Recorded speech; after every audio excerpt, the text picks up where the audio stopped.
Welcome to DIY Unique Creations.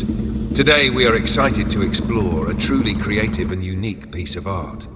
It's the story of a talented young man with a burning passion for mechanics who has built a one-of-a-kind chopper motorcycle. What's even more impressive is how he transformed an old single-cylinder engine into a distinctive W3 engine with 3 cylinders.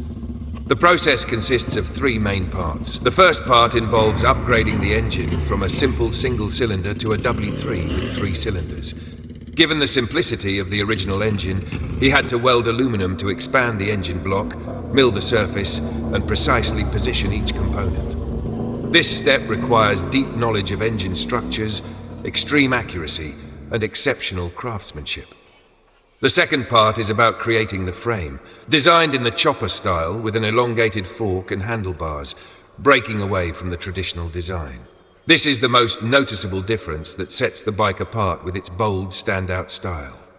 Finally, we move to the test run.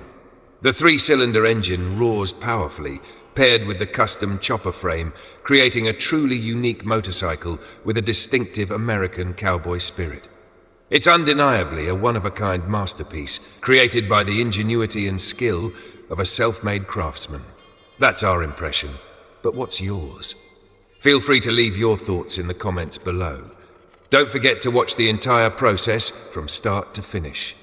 If you find this content helpful, make sure to subscribe to the channel and turn on notifications so you won't miss our latest videos. Wishing you moments of relaxation and happiness with your family and loved ones.